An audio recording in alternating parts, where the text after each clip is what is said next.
Située dans la région PACA, la société Ephrem conçoit des fours à bois depuis 1975. Nos fours de boulangerie donnent droit à l'appellation pain cuit au feu de bois. Ils permettent une cuisson authentique et naturelle au feu de bois comme le pratiquaient nos grands-parents. Cette cuisson, qui donne un meilleur développement des alvéoles du pain, lui assure aussi une meilleure conservation. Sans oublier que la vision de cette cuisson au feu de bois attirera sans aucun doute vos clients.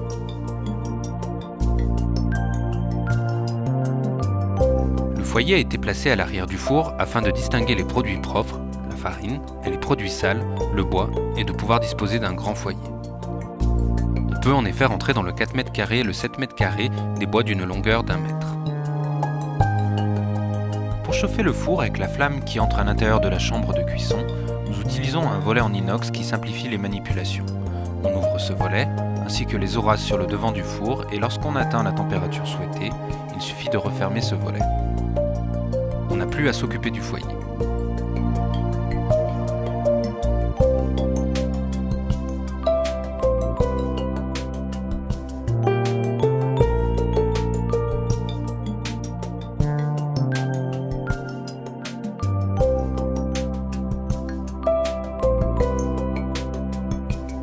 La grandeur du foyer permet de chauffer le four avec seulement 3 chargements. Le temps de chauffe avec 3 chargements est de 1h30 à 2h. Une manette est prévue sur le tiroir à cendres pour régler l'arrivée d'air. On utilisera pour la chauffe des bois non résineux et de petit diamètre, charbonnettes, feuillards.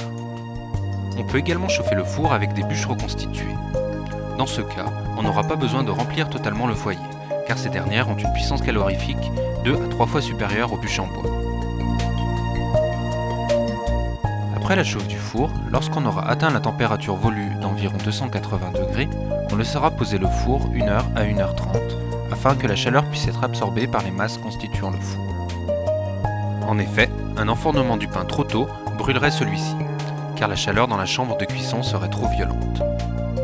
Après une chauffe, on peut faire au moins 3 cuissons. Nous conseillons de déterminer la grandeur du four en se basant sur une chauffe et la quantité de pâte que l'on peut mettre par cuisson. Dans un 2 mètres carrés, on peut faire 25 kg de pâte par chauffe ou 25 baguettes. Dans un 4 mètres carrés, on peut faire 50 kg de pâte par chauffe ou 70 baguettes. Dans un 7 mètres carrés, on peut faire 90 kg de pâte par chauffe ou 120 baguettes.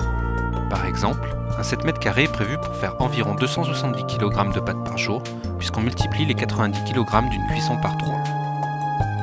De plus, on peut refaire 3 cuissons en refaisant une petite chauffe, ce qui prend entre 20 minutes et une demi-heure de chauffe, et donc repartir pour 3 cuissons.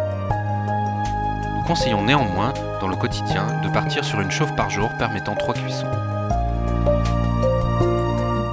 Tous nos fours sont équipés de soles tournantes permettant un enfournement plus facile, le boulanger n'étant pas obligé d'enfourner le pain au fond du four. Cette sole tournante fournit une température identique partout et l'on n'a donc plus besoin de gérer les zones froides et les zones chaudes comme dans un four à sol fixe. Il n'est plus nécessaire de déplacer les pains et on peut donc utiliser toute la surface de la sole.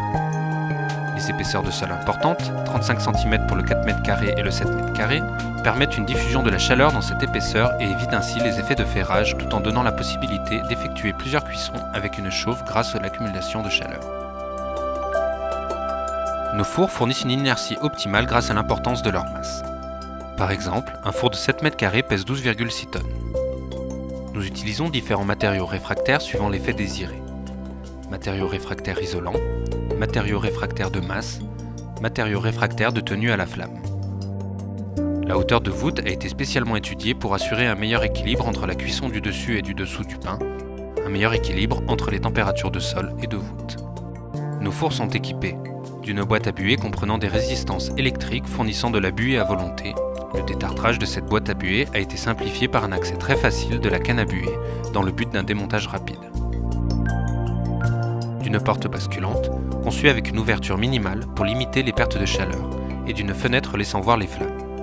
Fenêtre pouvant s'ouvrir complètement, libérant ainsi avec la porte une plus grande ouverture dans le cas de cuisson occasionnelle de pièces plus grosses, telles les pains surprises.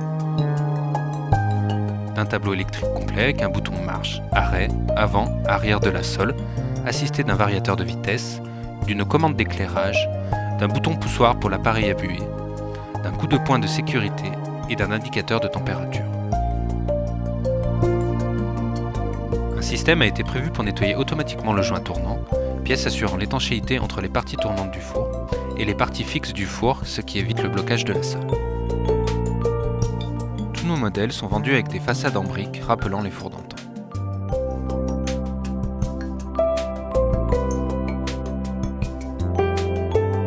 Lorsque la température voulue est atteinte, fermez le volet en inox laissant passer la flamme dans la chambre de cuisson. Fermez les deux ouvrages sur le devant du four et laissez poser le four comme indiqué précédemment. Commencez par envoyer de la buée dans le four et chargez la sole du four avec les bâtons. En général, on commence par la cuisson des petites pièces pour finir par celle des plus grosses.